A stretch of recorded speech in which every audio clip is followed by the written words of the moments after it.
President of Burkina Faso, Captain Ibrahim Traoré, said the country is undergoing a popular, progressive revolution and not operating under a democratic system. He added that it is difficult to pinpoint a country that has developed practicing democratic rule. Traoré made the disclosure during a flag-raising ceremony at the Koulouba Palace last week.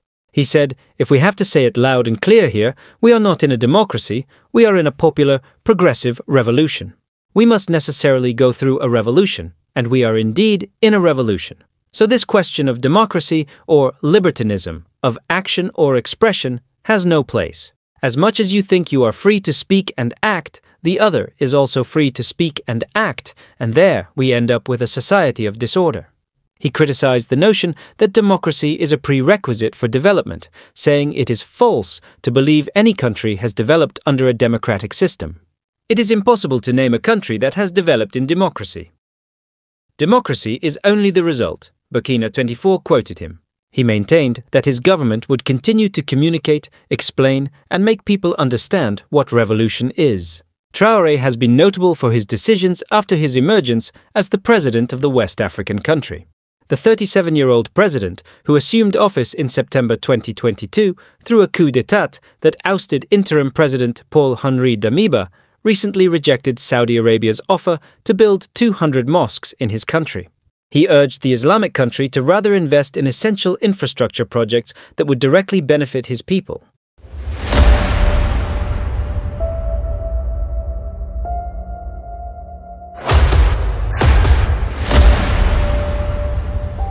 This is the journey to One Africa. J'avoue que c'est un réel plaisir donc d'être là ce matin. President of Burkina Faso, Captain Ibrahim Traoré, said the country is undergoing a popular, progressive revolution and not operating under a democratic system. He added that it is difficult to pinpoint a country that has developed practicing democratic rule. Traoré made the disclosure during a flag-raising ceremony at the Koulouba Palace last week. He said, "If we have to say it loud and clear here, we are not in a democracy, we are in a popular, progressive revolution. We must necessarily go through a revolution, and we are indeed in a revolution. So this question of democracy or libertinism, of action or expression, has no place. As much as you think you are free to speak and act, the other is also free to speak and act, and there we end up with a society of disorder." He criticized the notion that democracy is a prerequisite for development, saying it is false to believe any country has developed under a democratic system. It is impossible to name a country that has developed in democracy. Democracy is only the result, Burkina 24 quoted him. He maintained that his government would continue to communicate, explain, and make people understand what revolution is. Traoré has been notable for his decisions after his emergence as the president of the West African country. The 37-year-old president, who assumed office in September 2022 through a coup d'état that ousted interim president Paul-Henri Damiba, recently rejected Saudi Arabia's offer to build 200 mosques in his country. He urged the Islamic country to rather invest in essential infrastructure projects that would directly benefit his people. 4 decades ago, a 34-year-old army captain from Burkina Faso stood before the UN General Assembly and demanded a new world order. The speech, which was watched eagerly by young people across West Africa, heralded the birth of a revolutionary icon sometimes called Africa's Che Guevara. Back home, Thomas Sankara, who had seized power in a coup the previous year, had embarked on a radical program of national self-reliance. On the global stage, he sought to anoint Burkina Faso as the Third World's vanguard, as America's ambassador to the UN wrote. Some media reports suggest that the young captain and his junta enjoy popular support throughout the country. Some have even drawn comparisons between Traoré and Burkina Faso's earlier leftist revolutionary military leader, Captain Thomas Sankara. It's true that the two captains did take power at the age of 34, but the comparisons end at their rank and age. During the 1980s and nearing the end of the Cold War, Sankara came to power as ideological division split the Burkinabe armed forces. Officers supporting Sankara led a coup in 1983. Viewed as a Marxist revolutionary, Sankara attempted to enact political reforms. They included policies to boost public political participation, empower women, address environmental degradation, and reduce inequalities. Traoré's position is much more precarious. Most military officers did not participate in either his coup or the one led by Damiba, underscoring the fragmented state of Burkina Faso's armed forces. Traoré's junta has claimed there have been multiple attempts at destabilization or coups. This highlights the arbitrary means by which power has changed hands and the inherent instability present under junta rule. To shore up his position, Traoré has launched a restructuring drive. This has included redirecting revenues from taxes, the mining sector, and other sources of public revenues into defense coffers. He has also mobilized volunteers to fight violent extremists as part of the Volunteers for the Defense of the Homeland, a junta-sponsored civilian militia. There are reports that forced conscription has been used to send volunteers to the front lines of battle. The conflict data indicate that the strategy is not working. Traoré may not be as popular among ordinary people as he is often portrayed. This is inferred from the violent repression of critics, multiple alleged coup attempts, as well as the ongoing violence and humanitarian crisis. He has cracked down hard on independent voices. Journalists, civil society leaders, political party leaders, and even judges have been targeted by the junta with its forced conscription tactics and other forms of violent repression. The September 2022 coup d'etat got the attention of Russian foreign information, manipulation, and interference campaigns. The campaigns were linked to the shadowy Russian mercenary outfit, the Wagner Group. Other Russian information campaigns employed fake social media accounts that pose as Africans with a genuine interest in Burkina Faso. These accounts promote divisive rhetoric that places blame on France and other Western countries for local grievances such as ongoing insecurity. Aiming to boost support for himself immediately following the coup, Traoré trained his sights on capturing the anti-French sentiment. He blamed the French for many of the country's woes and cast Damiba as a close French ally. Within a few months, Traoré demanded the French withdraw its security presence from Burkina Faso altogether. Since the French withdrawal, Russian mercenaries have been seen providing protection for Traoré and reportedly supporting operations near the border with Mali. However, only some 100–300 Russian forces have gone to Burkina Faso. This suggests that the focus is on regime security for Traoré and his junta. What does the future hold? Traoré's actions have not improved the security situation in the country. There have been at least 3,059 violent events linked to militant Islamist groups since he came to power in October 2022. This is a 20% increase in comparison to 2 years preceding the coup. The number of fatalities linked to militant Islamist violence nearly doubled from 3,621 in 2022 to 6,089 in 2024. The violence has also spread throughout the country to affect nearly every region and increased along Burkina Faso's southern border. It's likely that the data is underreported. The junta has claimed to have foiled several coup plots since Traoré's power grab. A foiled plot came in September 2024, only a few weeks after the deadliest massacre the country has ever suffered. Violent extremists killed hundreds of civilians outside the town of Barcelogo. Civilian fatalities linked to militant Islamist groups have increased from 721 in 2022 to 1,151 deaths in 2024. Perhaps more worrying are the civilian fatalities linked to the military or its sponsored militia.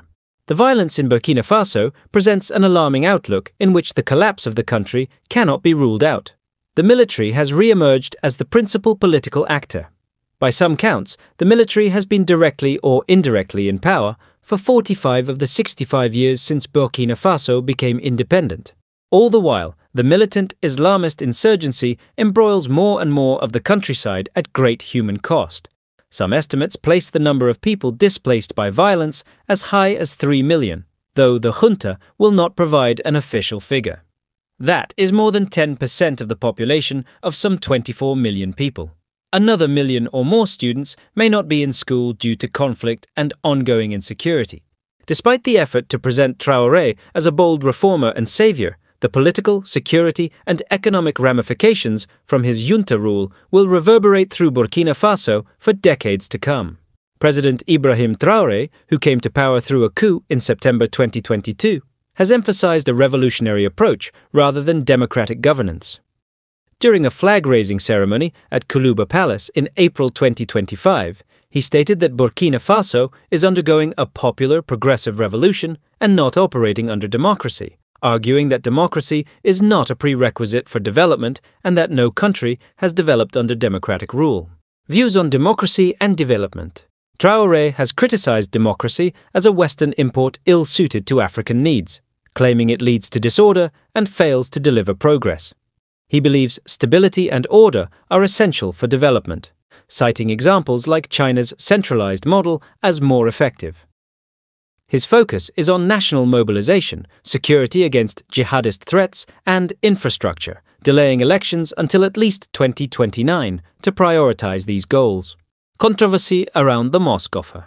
Claims that Traoré rejected Saudi Arabia's offer to build 200 mosques, urging investment in schools and hospitals instead, appear unverified and likely false.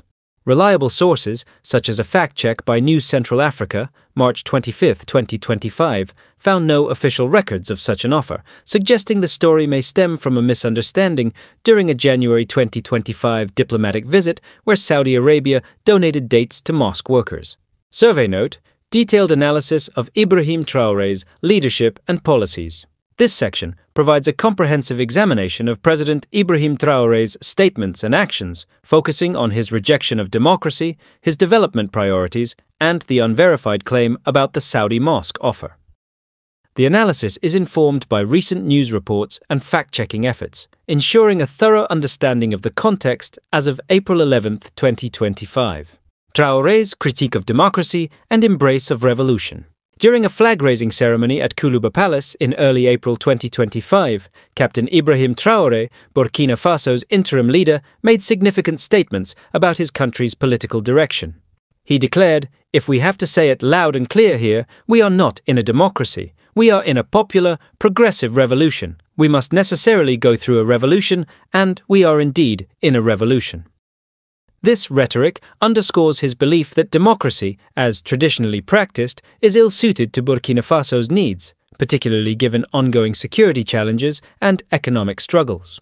Traoré's critique extends to the notion that democracy is a prerequisite for development, which he labeled false. He argued, "It is impossible to name a country that has developed in democracy. Democracy is only the result," suggesting that development precedes democratic governance rather than being enabled by it. This stance aligns with his broader vision of a revolutionary path, emphasizing national sovereignty, stability, and tangible outcomes over electoral processes.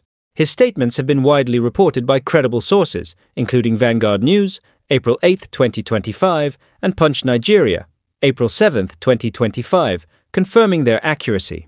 Traoré's rejection of democracy is part of a larger narrative where he sees it as a Western import, not rooted in African traditions and prone to disorder due to libertinism of action and expression. He believes that frequent elections, protests, and political competition disrupt stability, which he deems essential for progress. Context of Burkina Faso's political transition. Traoré's rise to power in September 2022, following a coup that ousted interim President Paul-Henri Damiba, has been marked by a focus on security and development. He has extended military rule until at least 2029, delaying elections to prioritize fighting jihadist insurgencies that control nearly half of Burkina Faso's territory. This decision, reported in Wikipedia, April 9, 2025, reflects his belief that security must come first, with politics following later. National consultations in May 2024, boycotted by most political parties, extended his mandate for 5 years, allowing him to contest future elections, further illustrating his shift away from democratic timelines. Traoré's leadership style draws comparisons to Thomas Sankara, the iconic Burkinabe revolutionary, as noted in Global Voices, August 7, 2023, emphasizing resilience and resistance against external exploitation.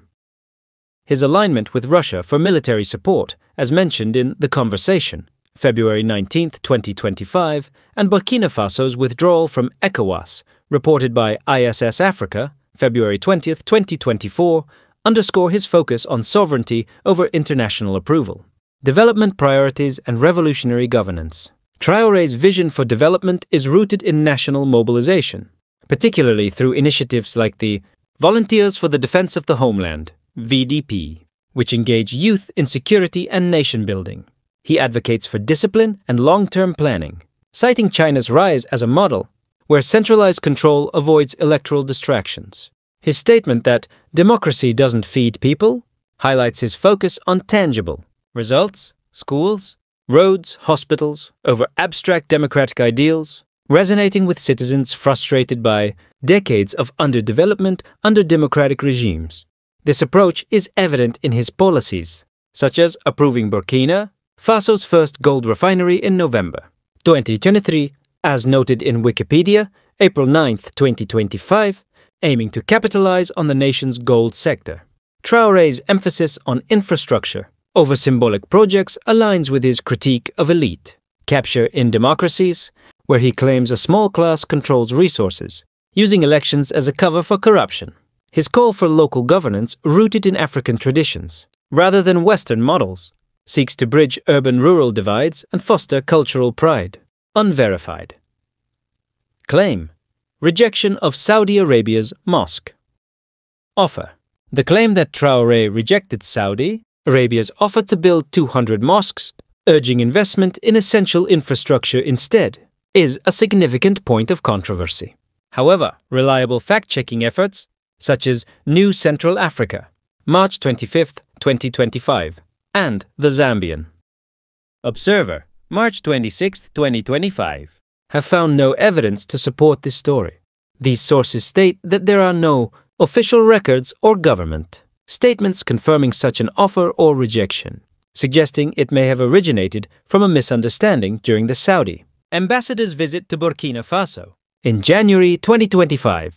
During this visit, Saudi Arabia donated dates to mosque workers, but there was no mention of building 200 mosques, as clarified in the fact-check reports. Conversely, some media outlets, such as Education Monitor News, March 21, 2025, Sri Lanka Guardian, March 19, 2025, and The Street Journal, March 20, 2025, reported the story as true, but they failed to cite official sources, relying instead on unverified claims. Given the lack of official confirmation and the presence of fact-checking debunking the story, it seems likely that this claim is false or at least unverified. As of April 11, 2025. Implications and broader context. Traoré's rejection of democracy and focus on revolution have sparked debate. Supporters, particularly youth and those affected by insecurity, see him as a transformative leader, while critics, including some political parties and international observers, worry about authoritarian drift, as evidenced by his extension of military rule and media crackdowns, such as expelling French journalists, reported in various analyses.